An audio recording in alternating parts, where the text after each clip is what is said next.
2025년 11월의 어느 밤이었다. 나는 또다시 그 꿈을 꾸었다. 어릴 적 살던 복도시 아파트의 베란다. 낡은 철제 난간과 시멘트 바닥, 그리고 그 위를 천천히 걸어오는 여자의 모습. 기모노를 입은 그녀는 붉은 우산을 들고 있었고 다른 한 손에는 긴 가위를 쥐고 있었다. 딸깍 딸깍 가위 소리가 적막한 베란다에 울려 퍼졌다. 처음 이 꿈을 꾸었을 때는 단순한 악몽이라고 생각했다. 최근 스트레스가 심했으니까. 하지만 그 후로 매일 밤 정확히 새벽 3시 33분에 나는 눈을 뜬다. 그리고 그 순간 꿈속에서 본 베란다의 냉기가 아직도 살갗에 남아있음을 느낀다. 여자는 매일 조금씩 더 가까이 다가온다. 첫째 날에는 베란다 끝에서, 둘째 날에는 중간쯤에서, 셋째 날에는 거의 창문 앞까지. 오늘 밤도 마찬가지였다. 하지만 뭔가 달랐다. 여자가 나를 바라보고 있었던 것이다. 창문 너머로, 직접적으로.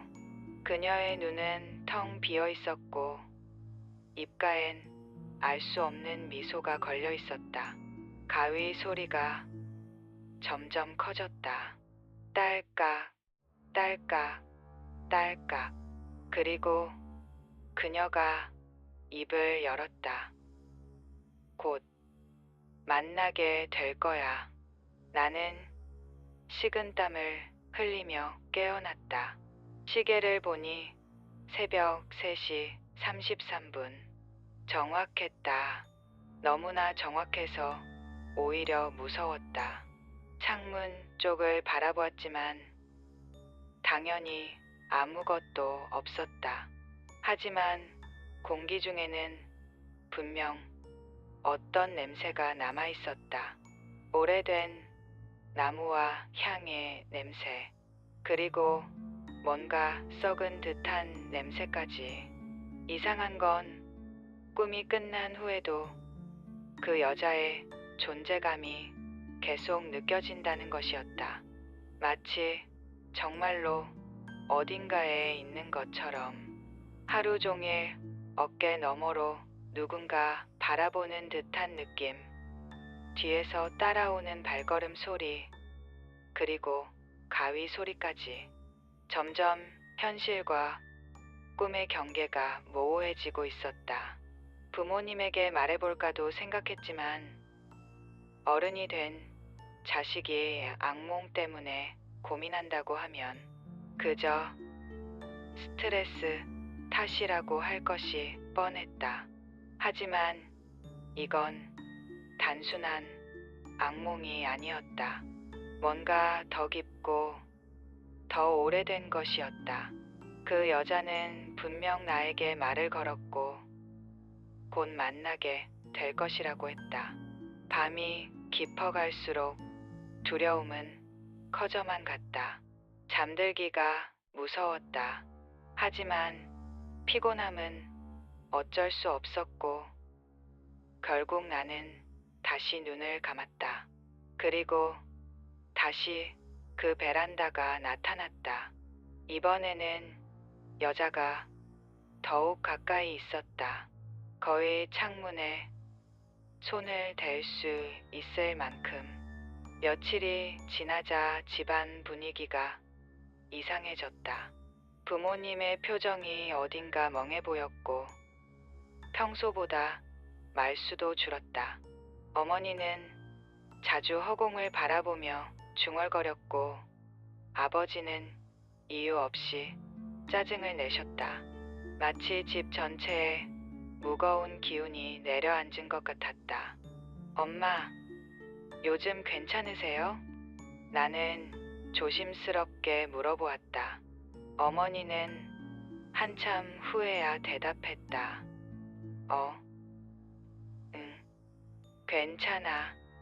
그런데 요즘 이상한 꿈을 자꾸 꿔.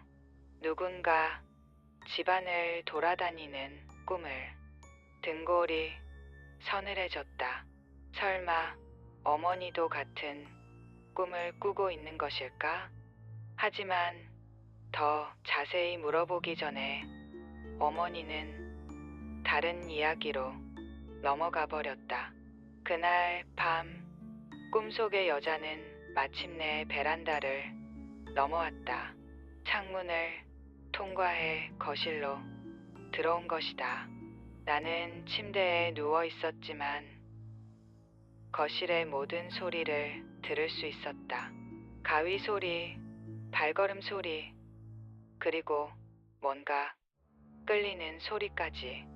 그녀가 집안을 돌아다니고 있었다. 새벽에 깨어나 거실로 나가보니 실제로 이상한 일이 벌어져 있었다. 가구들의 위치가 미묘하게 바뀌어 있었고 바닥에는 젖은 자국들이 남아 있었다. 비가 온 것도 아닌데 말이다. 그리고 공기 중에는 여전히 그 냄새가 맴돌고 있었다. 아빠, 혹시 밤에 누가 집에 들어온 건 아니에요? 아버지는 화를 내며 대답했다. 말도 안 되는 소리 하지 마라. 문단속은 제대로 했어. 하지만 아버지의 표정도 불안해 보였다. 뭔가 느끼고 있지만 말하지 못하는 것 같았다. 그날부터 집안의 분위기는 더욱 어두워졌다. 전등이 이유 없이 깜박거렸고 수도에서는 녹슨 물이 나왔다. 냉장고가 갑자기 멈춰서기도 했다. 수리공을 불러도 별다른 이상을 찾지 못했다. 가장 무서운 건 꿈과 현실이 점점 구분되지 않는다는 것이었다. 깨어있을 때도 가위 소리가 들렸고 거울에는 가끔 다른 모습이 비쳤다. 기모노를 입은 여자의 모습이. 집안 어디에도 안전한 곳이 없었다. 부모님의 상태도 점점 심해졌다. 어머니는 자주 넋을 놓았고 아버지는 밤마다 악몽에 시달렸다. 하지만 정작 꿈 내용을 물어보면 기억하지 못했다. 아니, 기억하고 싶어 하지 않았다. 나는 점점 확신하게 되었다. 이건 단순한 꿈이나 환상이 아니다. 뭔가 실제로 우리 집에 들어와 있다. 그리고 그것은 점점 강해지고 있다. 매일 밤 조금씩 더 현실에 발을 붙이고 있다. 더 이상 참을 수 없었다. 나는 그 여자의 정체를 알아내기로 결심했다. 어릴 적 살던 그 아파트에 대해 조사해보기로 한 것이다. 인터넷으로 옛 신문 기사들을 뒤지기 시작했다. 처음에는 별다른 것을 찾지 못했다. 하지만 1970년대 신문을 살펴보다가 이상한 기사를 발견했다. 복도식 아파트 연쇄 자살 사건 같은 시간대 집단 발견. 기사에 따르면 내가 어릴 적 살던 그 아파트에서 한 달 간격으로 3가족이 자살했다고 했다. 모두 새벽 3시 33분경에 발견되었다는 것이다. 더 파고들어 보니 더욱 섬뜩한 사실들이 드러났다. 그 아파트는 일제강점기 시절 일본인 관리들이 거주하던 관사 자리에 지어진 것이었다. 그리고 해방 이후에도 몇 차례 이상한 사건들이 벌어졌다. 주민들이 밤마다 비모노를 입은 여자를 목격했다는 증언들이 있었다. 도서관에서 더 오래된 기록을 찾아보았다. 일제강점기 관련 자료들 사이에서 마침내 그녀에 대한 단서를 발견했다. 한 일본 무녀에 관한 기록이었다. 조선 총독부에서 근무하던 고위 관리의 딸이었던 그녀는 조선의 정령들을 연구하고 제어하는 일을 맡고 있었다. 하지만 해방과 함께 모든 것이 바뀌었다. 일본인들이 철수하면서 그녀는 홀로 남겨졌다. 조선인들의 분노를 피해 숨어있던 그녀는 결국 스스로 목숨을 끊었다. 하지만 죽기 전에 자신을 정령화하는 의식을 치렀다고 했다. 영원히 이 땅에 남아 복수하기 위해서.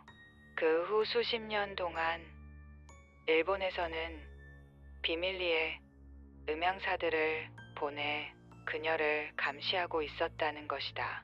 완전히 소멸시키지는 못하고 단지 봉인을 유지할 뿐이었다. 하지만 최근 들어 그 봉인이 약해지고 있었다. 그래서 내 꿈에 나타난 거구나. 모든 것이 명확해졌다. 어릴 적 그 아파트에서 받은 영향으로 나는 그녀와 연결된 것이다. 그리고 이제 그녀가 다시 깨어나면서 나를 통해 현실에 개입하려는 것이다. 문제는 이제 어떻게 해야 하느냐는 것이었다. 기록에 따르면 그녀를 제어할 수 있는 것은 특별한 능력을 가진 일본 음향사들 뿐이었다. 하지만 나는 일본인도 아니고 그런 능력도 없었다. 그날 밤 꿈속에서 그녀가 다시 나타났다. 이번에는 더욱 선명했다. 이제 알았구나. 오랫동안 기다렸어. 너를 통해 다시 시작할 수 있겠다. 그녀의 목소리는 차갑고 원망에 가득 차 있었다. 가위를 들어 올리며 그녀가 말했다. 이 땅의 모든 것들이 대가를 치러야 해. 며칠 후 정말로 일본에서 누군가 왔다. 현관벨이 울리자 나는 가슴이 철렁했다. 문을 열어보니 정중한 인사를 하는 중년의 일본인 남성이 서 있었다. 안녕하세요. 야마모토라고 합니다. 음향사입니다. 그는 완벽한 한국어로 자신을 소개했다. 정장을 입고 있었지만 손에는 낡은 가죽 가방을 들고 있었다. 들어와도 될까요? 중요한 이야기가 있습니다. 나는 어쩔 수 없이 그를 들여보냈다. 거실에 앉은 그는 차분하게 상황을 설명했다. 당신이 경험하고 있는 것들 모두 알고 있습니다. 미즈키라는 무녀의 영혼이 다시 활동을 시작한 것이죠. 우리는 70년 동안 그녀를 감시해왔습니다.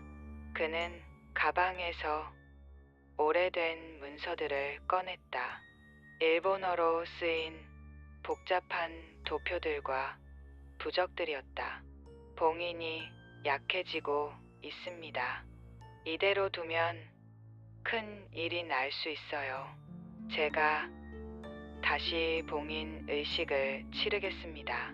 하지만 뭔가 이상했다. 그의 태도가 너무 당연하다는 듯이 느껴졌다.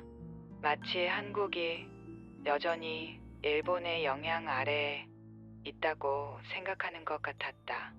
왜 우리에게 먼저 알리지 않고 혼자 결정하려고 하시는 거죠?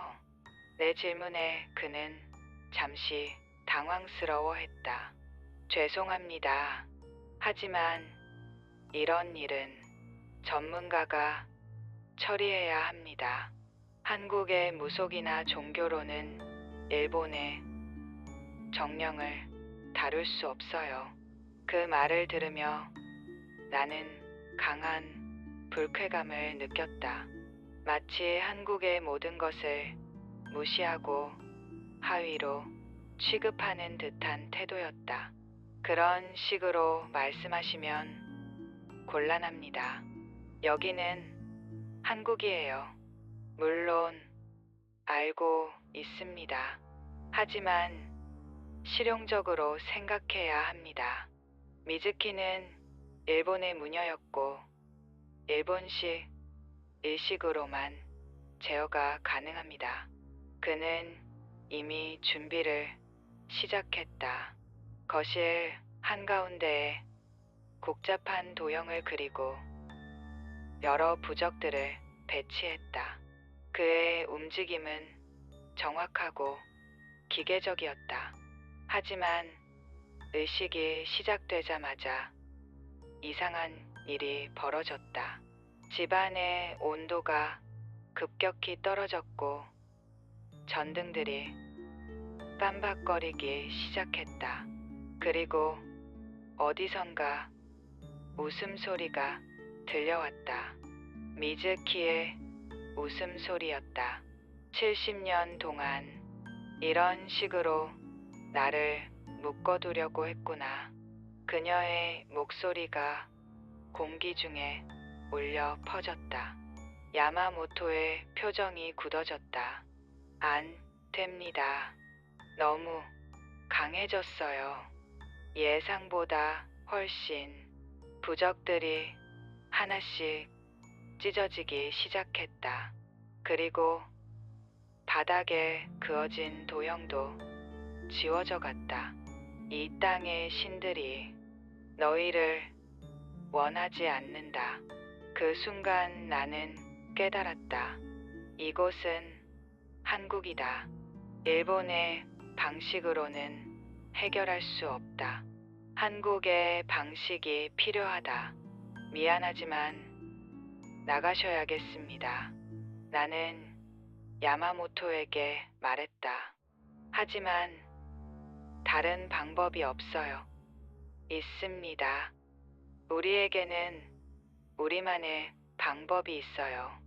나는 강원도로 향했다. 어머니가 어릴 적 이야기해주던 무당을 찾기 위해서였다. 깊은 산골, 거의 끊어질 듯한 산길을 따라 올라가니 작은 암자 같은 집이 나타났다. 누구냐? 문에서 나온 것은 60대쯤 되어 보이는 여성이었다. 한복을 입고 있었지만 그 눈빛은 예사롭지 않았다. 무당님을 찾아왔습니다. 도움이 필요해서요. 무당이라 요즘 그런 말 쓰는 사람도 드물구먼. 들어와. 집 안은 생각보다 넓었다.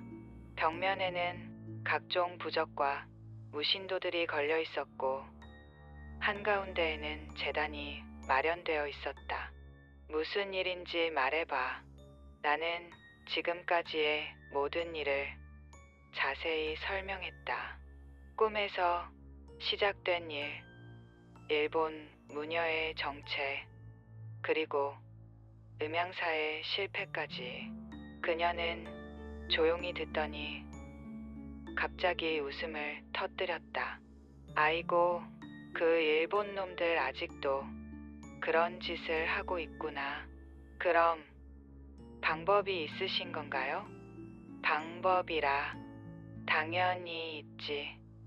그런데 그건 일본 것이야. 여긴 한국 땅이고 우리 신들이 있어. 그녀는 제단 앞에 앉더니 향을 피웠다. 미즈키가 뭐야? 일본 무녀가 뭐야? 여기는 우리 조상신들이 지키는 땅이다. 칠성님도 계시고 산신령님도 계셔. 향연기가 피어오르자 집안의 분위기가 달라졌다. 뭔가 엄숙하면서도 따뜻한 기운이 감돌았다. 그 일본 무녀가 아무리 강해도 우리 땅에서는 우리 신이 더 세다. 그런데 그놈의 음향사가 자꾸 방해를 하니까 일이 복잡해진 거야. 그럼 어떻게 하면 되나요? 굿을 해야지. 제대로 된 굿을. 그 일본 무녀를 이 땅에서 쫓아내고 다시는 발붙이지 못하게 하는 굿을 말이야. 그녀는 일어서서 북을 꺼냈다. 하지만 그 음양사놈이 가만히 있지 않을 거야. 걔도 자기 나름대로 의식을 할 텐데 그럼 신과 신의 싸움이 되는 거지. 위험한 건 아닌가요? 위험하긴 하지. 하지만 해야 해. 이대로 두면 그 일본 무녀가 점점 강해져서 더 큰 일이 날 수 있어. 그녀는 내 손을 잡더니 말했다. 너도 각오해야 해. 이건 단순한 굿이 아니야. 나라와 나라, 신과 신의 경계를 정하는 일이거든. 내가 그 중심에 서야 해. 제가요? 너를 통해서 그 무녀가 들어온 거잖아. 그럼 너를 통해서 내보내야지. 나는 두려웠다. 하지만 다른 방법이 없었다. 알겠습니다. 해보겠습니다. 좋아. 그럼 준비하자. 내일 밤 보름달이 뜨면 시작한다. 그날 밤 산속에서 바라본 하늘은 유난히 맑았다. 별들이 쏟아질 듯이 빛나고 있었다. 다음 날 저녁 나는 다시 서울로 돌아왔다. 무당 할머니도 함께 따라왔다. 그녀는 커다란 보따리를 메고 있었고 그 안에는 북과 장구, 각종 무구들이 들어있었다. 이제 시작한다. 하지만 우리가 도착했을 때 야마모토도 이미 와 있었다. 그는 아파트 옆 공원에서 자신만의 의식을 준비하고 있었다. 저쪽에서도 시작하네. 무당 할머니는 야마모토를 바라보며 말했다. 상관없어. 우리는 우리 방식대로 하면 돼. 그녀는 우리 집 거실에 제단을 차렸다. 과일과 떡, 술을 차려놓고 한가운데에는 큰 북을 두었다. 자, 이제 시작한다. 너는 내 뒤에 서 있어. 그녀가 북을 치기 시작했다. 둥둥둥, 둥둥둥. 깊고 울림이 큰 소리가 집안에 퍼졌다. 동시에 공원에서도 야마모토의 종소리가 들려왔다. 조상신님들, 산신령님, 칠성님 모두 모이소서. 할머니의 목소리가 점점 커졌다. 그리고 집안의 분위기가 완전히 바뀌었다. 뭔가 거대하고 따뜻한 존재들이 함께하는 느낌이었다. 하지만 동시에 차가운 기운도 느껴졌다. 미즈키의 존재였다. 그녀도 깨어나고 있었다.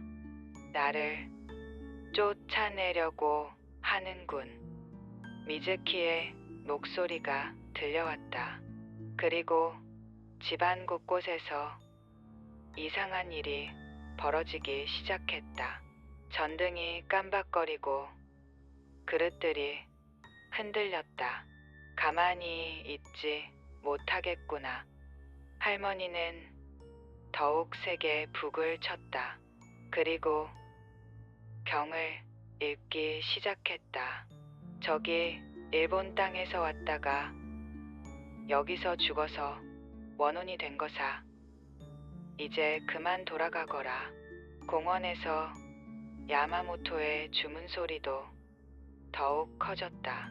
두 의식이 동시에 진행되면서 공기 중에는 이상한 긴장감이 흘렀다. 미즈키는 양쪽을 번갈아 가며 공격했다. 때로는 우리 집에 촛불을 꺼뜨리고, 때로는 공원의 아마모토 부적들을 흩날렸다. 마치 어느 쪽이 더 강한지를 시험하는 것 같았다. 이놈이 끝까지 버티는구나. 할머니는 장구까지 꺼내들었다. 북과 장구, 꽹과리 소리가 어우러지면서 집 전체가 진동했다.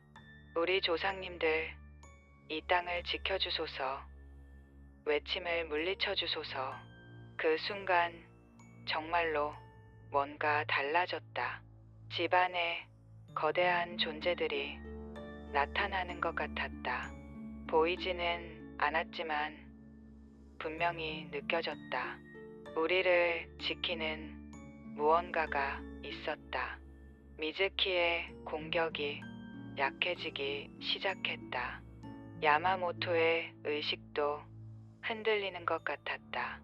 하지만 이것은 시작에 불과했다. 진짜 승부는 이제부터였다. 자정이 넘어서자 상황이 급변했다. 미즈키의 힘이 절정에 달한 것이다. 집안의 모든 유리창이 동시에 깨져나갔고 가구들이 저절로 움직이기 시작했다. 이제 진짜구나. 무당 할머니는 마지막 결심을 했다. 그녀는 제단 앞에 무릎을 꿇더니 자신의 손목에 작은 상처를 냈다. 피가 떨어지자 제단의 촛불이 더욱 밝게 타올랐다.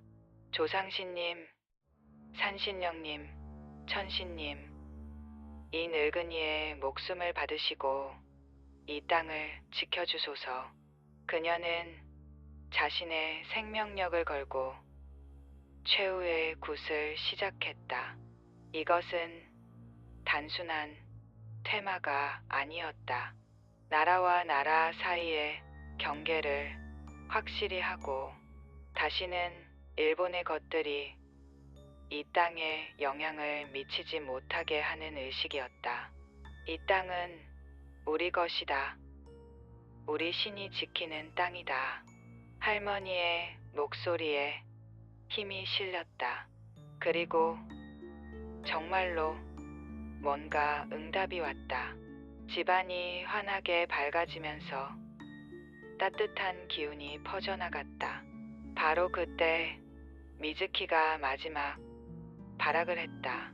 그녀는 모든 힘을 끌어모아 할머니를 향해 돌진했다. 차가운 바람이 휘몰아치고 가위 소리가 귀를 찢을듯이 울렸다. 70년 동안 참아왔다. 이제 모두 죽여버리겠어. 하지만 할머니는 물러서지 않았다. 오히려 더욱 큰 소리로 경을 읽었다. 단군 할아버지, 동명성왕, 온조대왕, 이 땅의 모든 성군들이여 도와주소서. 그 순간 정말로 기적 같은 일이 벌어졌다. 집안에 수많은 존재들이 나타났다. 보이지는 않았지만 분명히 느껴지는 거대한 힘들이었다. 우리나라의 모든 신들과 영령들이 모여든 것이다. 미즈키는 그 압도적인 힘 앞에서 비명을 질렀다. 그녀의 형체가 흔들리기 시작했다. 공원에서 의식을 치르던 야마모토도 큰 충격을 받았다. 그의 부적들이 모두 타버렸고 그 자신도 땅에 쓰러졌다. 이럴 수가. 한국의 신들이 이렇게 강할 줄은. 할머니의 굿은 절정에 달했다. 북소리와 장구소리, 꽹과리 소리가 하늘을 뒤흔들듯이 울려 퍼졌다. 미즈키야, 이제 그만 돌아가거라. 너의 한은 이해하지만 여기는 내가 있을 곳이 아니다. 미즈키의 모습이 점점 희미해졌다. 그녀는 마지막으로 나를 바라보며 말했다. 나는 단지 고향으로 돌아가고 싶었을 뿐인데. 그 순간 나는 그녀를 이해할 수 있었다. 그녀 역시 피해자였던 것이다. 전쟁과 역사의 소용돌이 속에서 길을 잃은 불쌍한 영혼이었다. 이제 평안히 쉬세요. 내가 말하자 미즈키는 고개를 끄덕이며 사라져갔다. 동시에 집안의 모든 이상한 기운들도 함께 사라졌다. 할머니는 탈진한 듯 바닥에 주저앉았다. 하지만 그녀의 얼굴에는 만족스러운 미소가 떠올라 있었다. 끝났다. 이제 다시는 이 땅에 발 못 붙인다. 굿이 끝난 후 며칠이 지나자 모든 것이 평범해졌다. 집안의 이상한 기운은 완전히 사라졌고 부모님도 원래 모습을 되찾았다. 전등은 더 이상 깜박거리지 않았고 수도에서는 맑은 물이 나왔다. 야마모토는 그날 이후 일본으로 돌아갔다. 떠나기 전에 그는 나에게 사과했다. 죄송했습니다. 제가 너무 오만했네요. 한국에는 한국만의 힘이 있다는 걸 깨달았습니다. 무당 할머니는 며칠 더 서울에 머물렀다. 그녀는 집안 곳곳에 두적을 붙여주고 마지막 정화의식을 치러주었다. 이제 정말로 끝났어. 앞으로는 아무 일도 없을 거야. 정말 고마웠습니다, 할머니. 고맙긴 당연한 일을 했을 뿐이지. 우리 땅은 우리가 지켜야 하는 거야. 그녀가 떠나던 날 나는 마지막으로 물어보았다. 미즈키는 어디로 간 건가요? 제 갈 곳으로 갔겠지. 아마 일본으로 돌아갔을 거야. 이제는 평안히 쉴 수 있을 거다. 할머니가 떠난 후 나는 다시 평범한 일상으로 돌아갔다. 하지만 이번 일을 통해 많은 것을 배웠다. 우리나라에는 우리만의 힘이 있다는 것. 그리고 그 힘은 결코 다른 어떤 것보다 약하지 않다는 것을. 며칠 후 나는 어릴 적 살던 그 아파트를 다시 찾아갔다. 이미 재개발로 철거가 시작되어 옛 모습을 찾아보기 어려웠다. 하지만 그 베란다가 있던 자리에 서서 하늘을 바라보았다. 이제는 아무것도 없었다. 차가운 기운도 무서운 존재도 없었다. 그저 따뜻한 햇살이 내리쬐는 평범한 공간이었다. 그날 밤 나는 오랜만에 깊은 잠에 들었다. 꿈에서 미즈키를 다시 만났다. 하지만 이번에는 무섭지 않았다. 그녀는 기모노 대신 한복을 입고 있었고 가위 대신 꽃을 들고 있었다. 고마워. 그녀가 작게 인사했다. 이제 정말로 집으로 돌아갈 수 있겠어. 네, 평안히 가세요. 그녀는 환한 빛 속으로 사라져갔다. 그리고 나는 정말로 평안한 잠에 빠져들었다. 다음 날 아침 창문을 열어보니 맑은 공기가 들어왔다. 새들이 지저귀고 아이들의 웃음소리가 들려왔다. 모든 것이 제자리를 찾은 것 같았다. 부모님은 아침 식사를 준비하며 즐겁게 이야기하고 있었다. 오랜만에 보는 평범하고 행복한 가족의 모습이었다. 오늘은 날씨가 참 좋구나. 아버지가 말씀하셨다. 그러게요. 오랜만에 이렇게 맑은 하루네요. 나는 창밖을 바라보며 미소를 지었다. 베란다가 있던 그 자리에는 이제 새로운 건물이 들어서고 있었다. 새로운 시작이었다. 그리고 나는 확신했다. 이 땅에는 우리를 지키는 힘이 있다. 보이지 않지만 항상 함께하는 우리만의 신들과 영령들이 있다. 그들이 있는 한 우리는 안전하다. 저녁이 되어 잠자리에 들 때 나는 더 이상 두렵지 않았다. 평안한 마음으로 눈을 감았다. 그리고 정말로 아무 꿈도 꾸지 않았다. 깊고 편안한 잠이었다. 새벽 3시 33분 나는 자연스럽게 눈을 떴다.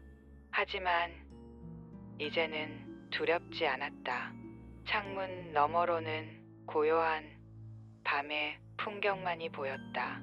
아무것도 없는 평범하고 평안한 밤이었다. 이제 정말 끝났구나. 나는 다시 눈을 감았다. 그리고 아침까지 깊은 잠에 빠져들었다. 더 이상 악몽은 없었다.